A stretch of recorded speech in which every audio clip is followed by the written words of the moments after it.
जी, मैं इस वक्त कसूर के मोहल्ला रुकनपुर में मौजूद हूँ, जहाँ अरशद नामी नौजवान जो कि पाक अफ़गान जंग में शहीद हो चुका है, और मैं जो है ना उसने शहादत का रुतबा पा लिया है।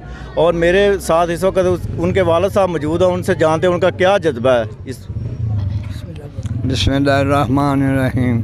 ऐसे मेरे 10 बेटे भी होंगे तो मैं कुर्बान कर देंदा। मेरे मालिक ने मैंने इस तो वड्डी इज्जत दी ही नहीं कि मेरा बेटा सोने दे दीदार पिया करदा है। अल्लाह पाक सब नसीब होवे जी।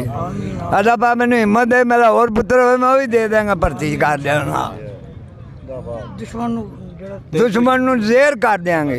ते ये शहीद होने तो पहले थोड़े नाल कोई गल हुई टेलीफोन ते कितने दिन पहले हुई? हफ्ते वाले दिन यह गल हुई। मैं कहा यार, मैं कहा आ जा यार। फिर आंदा अबू छुट्टी नहीं होंदी पई। ते फिर बोलिया मैं क्यों? आंदा भी भाई नूं छुट्टी होवे जी। तो की पता आवां कि ना आवां। सुभान अल्लाह। आखिरी दम की गल हुई।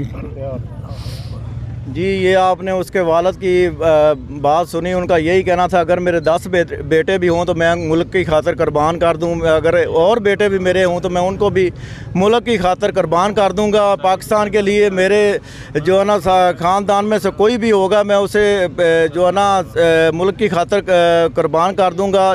मेरे बेटे ने शहादत का रुतबा हासिल किया, मेरे कसूर का नाम रोशन किया है, और उनका जज्बात जो है ना बुलंद है। पूरा मोहल्ला, उनका पूरा मोहल्ला भी जो है ना उसके शहादत की वजह से बहुत ज़्यादा गमज़दा है।